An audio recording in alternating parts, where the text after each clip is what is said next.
Ruth y Esther, dos mujeres que serán protagonistas juntamente con sus historias en el estudio que esta semana los adventistas del séptimo día realizan en la esfera mundial y que tiene que ver con las imágenes, alusiones y símbolos para estudiar las profecías bíblicas. De la primera mujer llamada Ruth podemos comenzar a leer en el libro que lleva el nombre justamente de ella, en el Antiguo Testamento, en el capítulo 1, versículos 1 en adelante, lo siguiente, que nos servirá como un contexto a su interesante historia y cómo aplicarla a las profecías bíblicas para hoy. Aconteció en los días que gobernaban los jueces. Con esta primera frase quiero hacer un primer comentario en esta hora y decirte que según el avance del estudio de la profecía bíblica en el libro de Apocalipsis, en las últimas ocasiones en que he tenido la oportunidad de compartir contigo alguna reflexión, algún punto de vista con respecto a lo que ella nos enseña, a los que hemos llegado a los últimos días de la historia de este mundo, que el tema del juicio es trascendental y por eso es importante enmarcar desde la primera frase del libro de Ruth, aparentemente una historia aislada en el Antiguo Testamento de una mujer,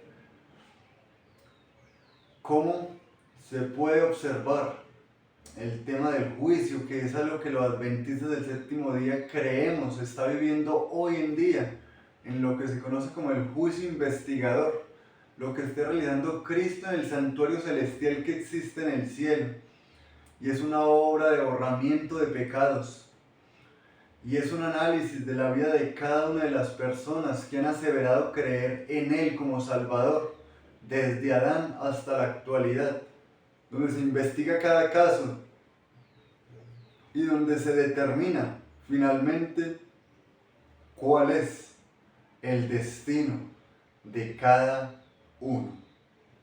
Esta obra se realiza solamente para aquellos que son de Dios o que profesan creer en Dios, para dictaminar si realmente su profesión tiene que ver con su ser, con su acción y con la tendencia de sus actos en la vida diaria, que es lo que cuenta para la salvación.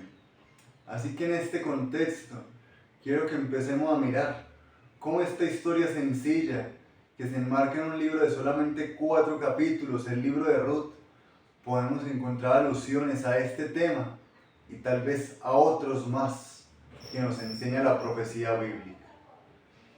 Sigue diciendo Ruth capítulo 1, versículo 1 en adelante, que hubo hambre en la tierra y un hombre de Belén de Judá fue a vivir en los campos de Moab con su mujer y sus 2 hijos. Otra frase clave aquí es Belén de Judá. Según Miqueas 5:2 y también otras alusiones bíblicas ya del Nuevo Testamento, queda muy claro que el lugar, la ciudad donde iba a nacer el Mesías, Cristo Jesús, era Belén de Judá, considerada tal vez una ciudad insignificante entre todas las de Judá. El libro de Miqueas nos enseña que no debía verse así, porque de ella iba a salir el guiador, el pastor de Israel, el Mesías, el ungido de Dios, que iba a dar salvación a todos aquellos que confiaran en él. Y el nombre Belén de Judá significa un lugar de abundancia, de provisión de pan. Es una casa de pan. Y es interesante que desde el primer versículo del libro de Ruth, la escena es todo lo contrario. Hubo hambre en la tierra, en la casa del pan hubo hambre. Esta es una alusión clara que muestra el autor de este estudio que los adventistas realizan a nivel global para dar a entender que justamente en un mundo de pecado, aún en el lugar donde debería estar la abundancia y la provisión, se dan esta situación. Y aquí también claramente puede aludir al enemigo de Dios en este gran conflicto entre el bien y el mal. Con el pecado, con la transgresión de la ley, la naturaleza también se vio afectada.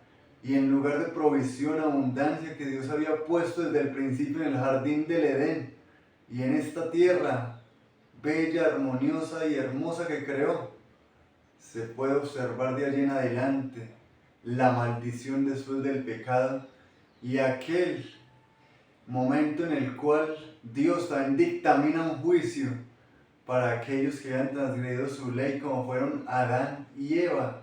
Y Adán le dice específicamente lo que podríamos llamar una maldición que cae sobre la tierra. Dice: con el sudor de tu frente comerás el pan. Una evidencia clara que se observa entonces desde el primer versículo de Ruth. En la casa, en el lugar donde iba a estar el pan, hubo hambre.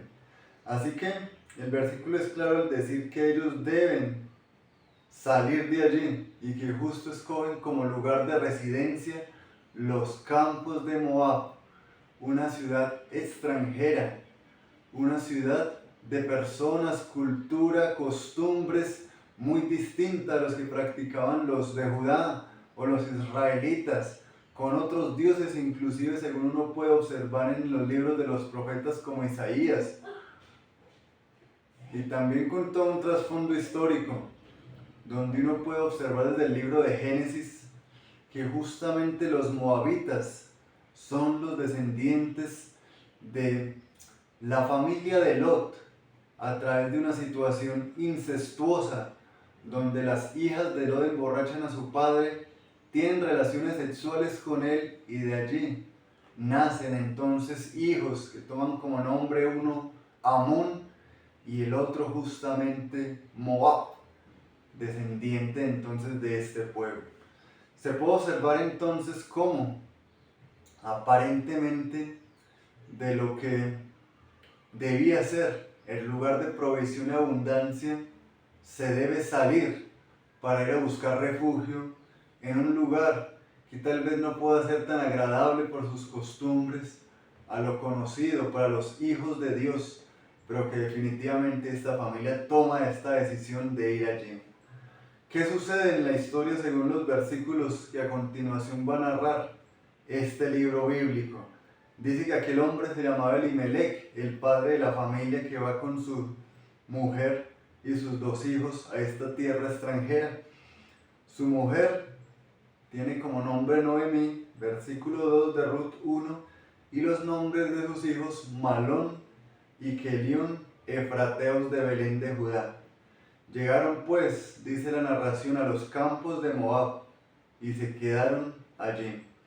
Murió Elimelech, marido de Noemí, y quedó ella con sus dos hijos, los cuales se casaron con mujeres moabitas. Era entendible que en el lugar donde crecieron fuesen a buscar también entonces sus mujeres, y la oportunidad tal vez de obtener también una descendencia, una familia extendida. Una se llamaba Orfa, una de las mujeres moabitas, esposas de los hijos de Elimelech y Noemí. Y la otra Ruth, justamente la protagonista o la que lleva el nombre del libro que estamos estudiando aquí en primer momento, en este momento justamente de estudio de la palabra de Dios, que resume lo que los adventistas en Esfera Global han estudiado esta semana. Dice que habitaron allí unos 10 años, pero el versículo 5 muestra otra consecuencia del pecado, de la maldad en este mundo, la muerte. Ya no solo murió Elimelech, el padre de la familia, sino que murieron también los dos, Malón y Kelión, quedando así la mujer desamparada. ¿Cuál mujer? Noemí, esposa de Elimelech, madre de Malón y Kelión, sin sus 2 hijos y sin su marido. Acá viene justamente una parte trascendental en esta historia, porque el versículo 6 dice que se puso en marcha con sus nueras Noemi y regresó de los campos de Moab, porque oyó en el campo de Moab que Jehová había visitado a su pueblo para darle pan. Todo extranjero busca de alguna manera esa patria de donde sale, volver a sus raíces en lo posible y a nivel general. No siempre es el caso, pero en este caso Noemí lo primero que pensó después de todo este desastre, que es quedar viuda, es quedar sin sus 2 hijos, entonces darse cuenta que por lo menos Dios levanta una esperanza otra vez en su pueblo natal, y entonces se pone en marcha, como dice el versículo 6. Pero el versículo 7 añade algo interesante, que sale del lugar donde había estado y con él a sus 2 nueras y comenzaron a caminar para regresar a la tierra de Judá. Y aquí así resumo la escena. Noemí las invita a volver a sus casas, a que hagan su vida prácticamente, a que de alguna manera pues encuentren también lo que es tener sus propios maridos, porque ella dice: yo soy vieja, ¿qué hijos les voy a dar como para que se casen con ustedes? Aún si esta misma noche tuviera marido y diera a los hijos, lo van a esperar ustedes, los van a esperar. No hay manera, les dice Noemí. Así que lloraron, y una de ellas, Orfa, besando a la suegra, decide volverse entonces a su familia, a la casa de su madre. Mientras que Ruth responde de la siguiente manera a Noemí: no me ruegues que te deje y me aparte de ti, porque donde quiera que tú vayas, iré yo, y donde quiera que vivas, viviré. Tu pueblo será mi pueblo, y tu Dios, mi Dios. Aquí el comentario y la reflexión es que tú no eres extranjero para Dios. Así no hayas conocido acerca de Él a tanta profundidad en este momento de tu vida, tú eres considerado del pueblo de Dios. Incluso puedes decidir en este mismo momento, como esta Ruth, seguir el camino de Dios a cualquier precio y dejando todo lo que tal vez hasta ahora ha sido lo conocido para ti. Ese paso será decisivo y transformador en tu existencia, como te voy a contar que le sucedió a esta mujer. Resulta que sí, se ponen en marcha, llegan entonces finalmente a Judá, empiezan a mirar qué hay a su alrededor. No hay muchas posibilidades económicas, son 2 mujeres, y de alguna manera Ruth se empeña en madrugar y comenzar a buscar alimento para ella y para su suegra diariamente. Llega a unos campos de un hombre rico llamado Booz, y él tiene misericordia de ella, le otorga su gracia. Y aquí hay una alusión muy bonita justamente a lo que es la historia de la salvación de cada uno de nosotros como seres humanos. Booz puede ser un tipo de lo que es Cristo para nosotros, donde nos da su gracia, su misericordia, y nos trata con bondad, a pesar que somos aparentemente extranjeros de las cosas de Dios, de lo espiritual. Él nos arropa, nos acoge. La trata con tanta bondad este hombre rico que le dice justamente a sus criados que no la molesten en ningún momento, que la dejen recoger, y que de vez en cuando a propósito también suelten granos para que ella recoja más. Se dice que al final de la tarde, justamente después de un día de trabajo, ella se lleva una gran medida de alimento para su casa.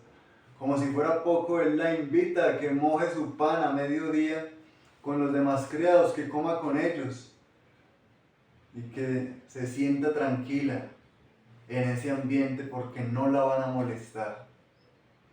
Lo más interesante de la historia es que podría ser un paso adicional en este recuento que estamos haciendo del estudio, es que pues después de ver cómo esta situación de desamparo, de desgracia, de calamidad, Noemi incluso le dice a toda su comunidad que no la llamen más con su nombre Noemí, que tiene que ver con algo placentero y bueno, y no que la llamen Mara, amarga, por todo lo que ha vivido.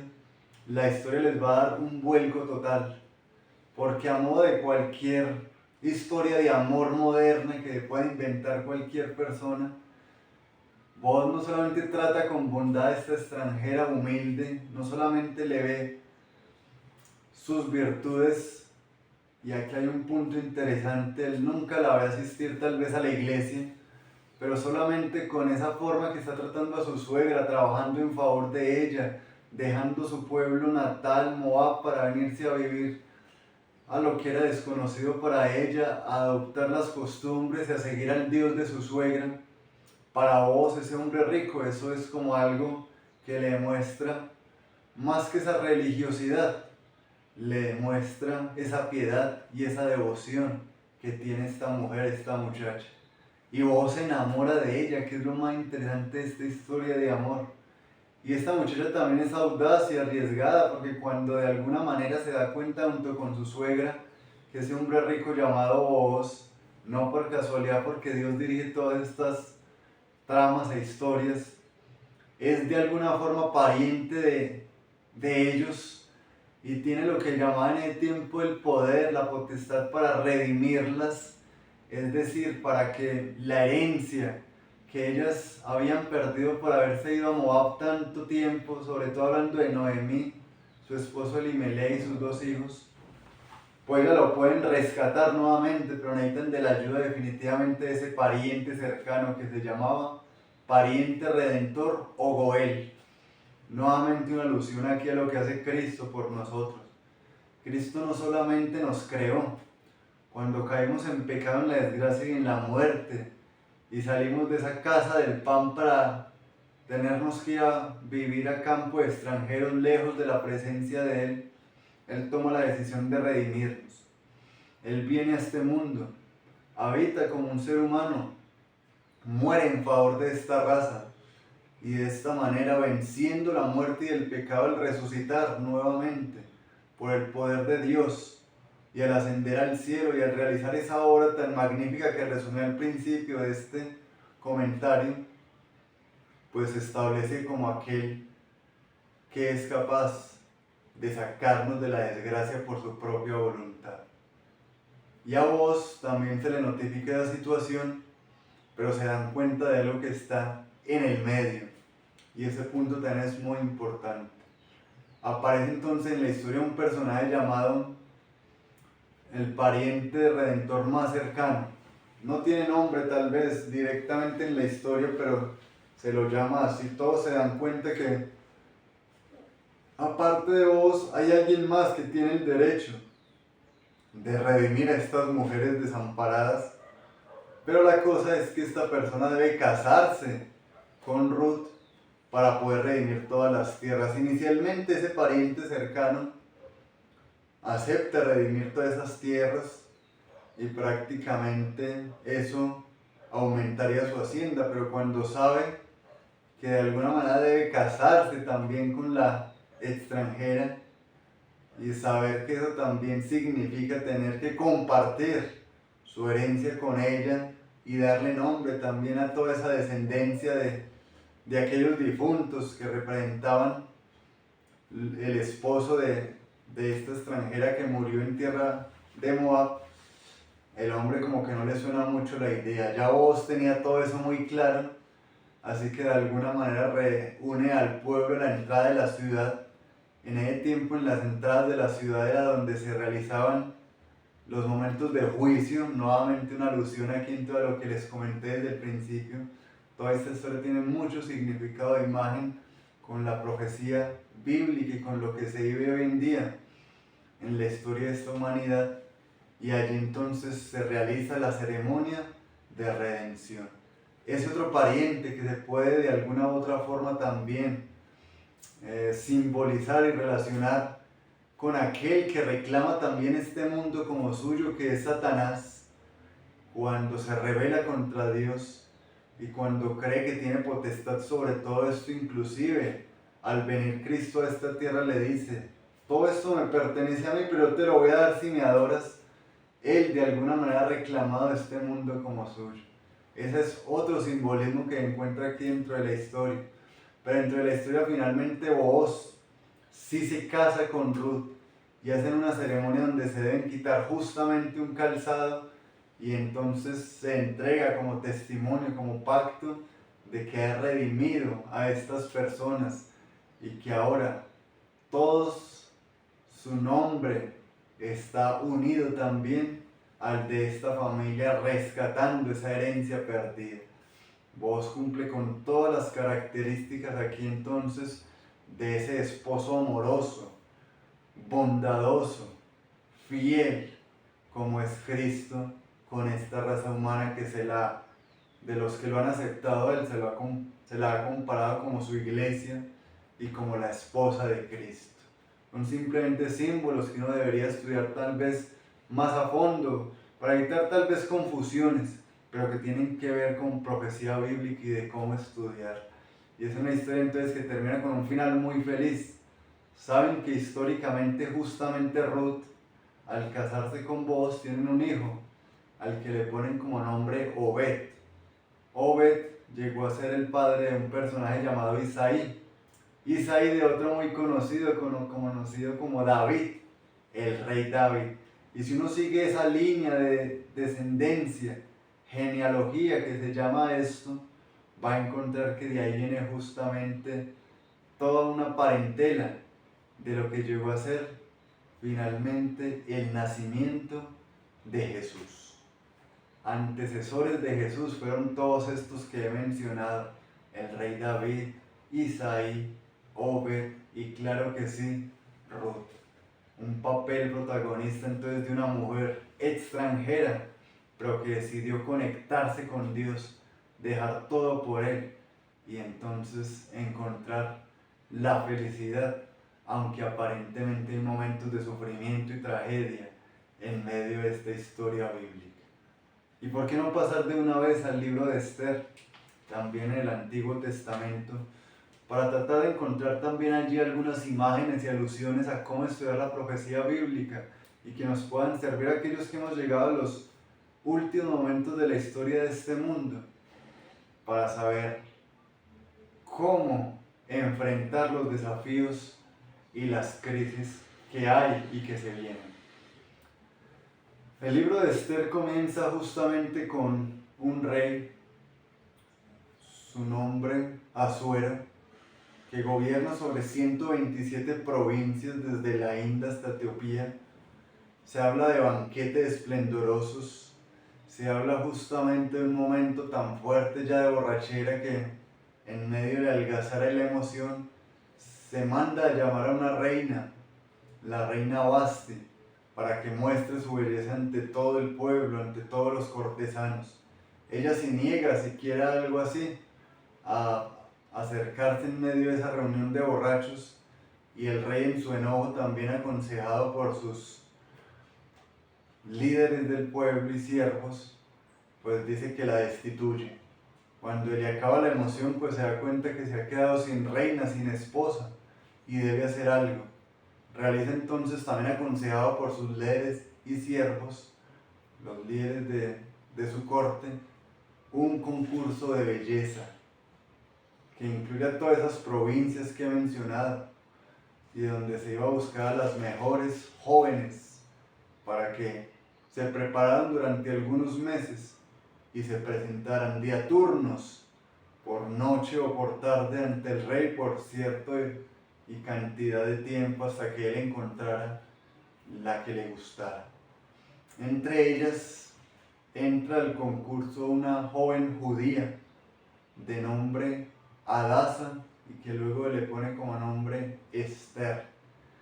Una judía joven que pierde a sus padres también a muy temprana edad y que es adoptada justamente por su primo Mardoqueo, quien la educa y de alguna manera le da también algunos consejos importantes a la entrada de este concurso de belleza. Entre ellas que no revele su nacionalidad. Eso es un punto importante, especialmente los adventistas del séptimo día aprendimos esta semana, que hay ocasiones en las que no es necesario de alguna u otra forma dar a entender de entrada nuestras creencias, principios que puedan de alguna manera ser disruptivos ante el objetivo y el propósito que hay más allá de todo eso. No hemos escondido de alguna manera estos videos nuestras creencias como adventistas del séptimo día y en este canal.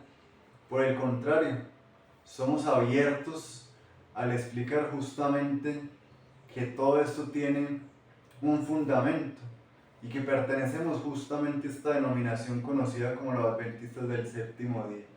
Hasta en mi forma de vestir ustedes pueden observar hoy lo que es el uniforme de los conquistadores, uno de los programas emblemáticos de esta iglesia a nivel mundial para conquistar justamente a los jóvenes entre los 10 y 15 años, una etapa importante de la vida y de la adolescencia donde ellos pueden comprometerse con Dios para salvar del pecado y guiar en el servicio a la humanidad. Y quiero decirte que de alguna manera esto, hay otros contextos en los cuales uno podría ser más reservado y decir, bueno, no digamos directamente soy un adventista del séptimo día, creo en esto o en aquello, sino que sirvamos con amor. Y eso justamente hacen los conquistadores. Ellos van, hacen servicio a su comunidad, aman al prójimo, respetan la naturaleza, son personas activas que quieren utilizar sus habilidades para poder glorificar a Dios, para poder sembrar el bien en medio de los ambientes en los que se desenvuelven y sin tener que decir directamente somos esto o aquello. Su propia vida, su propio ejemplo, sus propias obras hablan más que cualquier palabra. Y esto le pidió justamente a Esther que hiciera al inicio de su gran carrera, que luego les comento llegó a ganar ese concurso de belleza y convertirse en la reina de ese gran imperio de la antigüedad. Después se dan una serie de situaciones que vale la pena aprovechar para justamente emparejar con esa parte de la historia de Ruth cuando te comentaba que había un pariente cercano que podía redimir y que no era específicamente vos quien representaba a Cristo, sino que era otra persona. Y en este caso también te voy a decir cómo se ven en el libro de Esther este personaje. Es directamente Satanás, sí, aquel que se rebeló en el cielo contra Dios, el que justamente aparece aquí también, no directamente como él, pero está utilizando a un señor que también pertenecía a la corte de este rey Asuero, y el nombre del personaje es Amán. Dice que él se engrandece por encima de los demás cortesanos y príncipes de aquel rey, y el rey lo pone por encima de todos, y entonces todos deben adorarlo. Pero es justamente el primo de Esther, Mardoqueo, aquel que la educa y que le dio ese consejo, no digas tu nacionalidad, el que no se humilla ante este señor Amán cuando él entra al palacio todos los días. Y los consiervos de Mardoqueo, que siempre estaban a la entrada de esa puerta del rey, se asombran y dicen, ¿en serio vas a permanecer fiel a tus ideas? Porque ella les había declarado quién era él, en qué creía, solamente adoraba a Dios, no podía inclinarse ni humillarse ante ningún ser humano, ni ante Amán, por más honores que le hubiera dado el rey. Y entonces le ponen un reto, le cuentan justamente a Amán, a ese príncipe soberbio, aquí representando justamente a Satanás, que busca la gloria propia en vez de buscar la gloria de Dios. Y entonces el príncipe se pone muy bravo y dice, no solamente voy a destruir a Mardoqueo, sino que voy a destruir a toda su familia y a todo su pueblo, a todos los judíos. Y echa lo que llama suertes. Aquí hay nuevamente una alusión también. Recordemos que en el servicio del santuario, día de la expiación, se echaban suertes también para decidir qué macho cabrío. Eso lo podemos encontrar en Levítico 23 del Antiguo Testamento de la Biblia. Iba a representar justamente a Dios y quién, a Satanás. Era un sistema de sacrificio que se realizaba anualmente, una sola vez al año, y que valdrá la pena estudiar en algún momento con más detenimiento. Pero volviendo a la historia, entonces este príncipe soberbio echa suertes, y justamente después de esas suertes que se echan, a los 12 meses se dictaminaría una muerte a todos los judíos, expropiándolos de todos sus bienes y cumpliendo entonces su propósito de decir: este señor Mardoqueo, que no se humilla ante mí ni se postra ante la gloria que se me ha dado en este reino, pues las va a pagar todas junto con su pueblo. Pero Dios, que está detrás de toda la historia de este libro, aunque no se aluda directamente a su nombre en ninguno de los versículos, pues está manejando la historia. Y como que ya ha puesto su ficha, la reina Esther allí también al frente del imperio como la esposa oficial de aquel rey Asuero. Y entonces los acontecimientos se dan de tal manera que en medio de esos meses llega al punto de tomar una decisión esta reina, y es presentarse ante el rey, declararle finalmente cuál es su nacionalidad, que hacía parte justamente de los judíos que tenían que ser exterminados, y entonces decirle: bueno, rey, tome usted la decisión ante este caso, porque este malvado Amán, aquel príncipe soberbio que tú has puesto por encima de todos, ya se está pasando, o sea, me quiere destruir también a mí como reina, y pues eso ya está mal. Ella no lo hace así directamente, sino que lo hace a través de una serie de situaciones, como fue la invitación a un banquete del rey junto a ese príncipe Asuero, ese príncipe Amán en 2 ocasiones. En la primera simplemente dejando allí la cosa como en el aire, y en la segunda ocasión sí siendo directa y comentándole esa situación grave. Pero en medio de esas 2 ocasiones, de esos banquetes, justamente Dios también da un golpe fatal al príncipe soberbio llamado Amán. Y es que el rey tiene una noche de insomnio, y entonces pide que se le muestren los anales de historias, de memorias que hayan sucedido en el reino, y encuentran justamente la historia de cómo en una ocasión ese señor llamado Mardoqueo, judío, que ya está amenazado de muerte junto con su pueblo, salva al rey de un complot que se estaba dando en su contra y que no se había hecho nada en favor de él. El rey de una vez dice: claro, necesitamos darle un premio a este hombre fiel que trabaja también en favor de este reino y en favor mío, al que nunca se le ha dado como esa gracia por lo que hizo. Así que de alguna manera el príncipe malvado llega esa misma noche ya a decir: bueno, rey, necesito que acabe de una vez con este enemigo mío judío, ese que no se inclina ante mí. Ya le mandé a hacer una horca, pero antes de poderle contar todo eso, el rey se le adelanta y dice: ay, ya que estás aquí, dame por favor un consejo sobre alguien al que yo quiera engrandecer, al que quiera de alguna manera premiar por encima de todos en este pueblo. El príncipe malvado cree que justamente el premio es para él, como siempre se le ha dado, y claro, aprovecha para imaginarse lo más grande que le hubiera querido y soñado tener algún día. Le dice al rey: vea, que a esa persona se le permita subirse en un propio caballo que usted monte, que se le ponga sus propias ropas, vestidos reales de rey, inclusive la corona, y que se lo pasee por toda la plaza principal de la ciudad de su capital, y se le diga: así hará el rey, aquel a quien quiere engrandecer. Y el rey entonces, de forma súbita y sorprendente para este príncipe soberbio, le dice: pues haga eso mismo con el judío Mardoqueo, que se hace a la puerta de la entrada y que me salvó la vida. El príncipe malvado Amán se sorprende porque se le está viniendo todo en contra. Venía a pedir la muerte de Mardoqueo y ahora le pide más bien que él mismo pasee a Mardoqueo por la plaza de la ciudad con los honores que él quería para él, pero ahora para Mardoqueo. Después de esa escena que la tiene que cumplir de alguna forma, vuelve a su casa, le cuenta a su esposa la situación, a sus amigos, y los amigos le dictaminan la propia sentencia, juicio, de lo que hemos estado hablando durante toda esta hora. Pues vea, usted empezó a caer ante él porque él pertenece a un pueblo que es muy poderoso, y los judíos son de Dios. Y bueno, justamente él tiene que irse de una vez al banquete, este príncipe malvado, y ahí es donde la reina Esther le cuenta al rey Asuero la situación, y el rey se indigna tanto que sale entonces de la escena. Amán cae ante la reina pidiéndole misericordia porque él nunca se imaginó que lo que estaba tramando para Mardoqueo y su pueblo también iba en contra de la misma reina que nunca había dicho que también era judía. Y ahí claro, ya el mal está encima porque el rey vuelve a entrar, la ve encima de la reina y cree que hasta la quiere violar en su propia casa, entonces manda que le cubran la cabeza y alguien también le hace el comentario, vea, justamente el príncipe malvado Amán había mandado hacer una horca para Mardoqueo, aquel que le salvó a usted la vida. Pues el rey dice, ah sí, entonces que lo cuelguen en la misma horca que mandó hacer. Esta historia es tremenda, muere finalmente aquel hombre llamado Amán.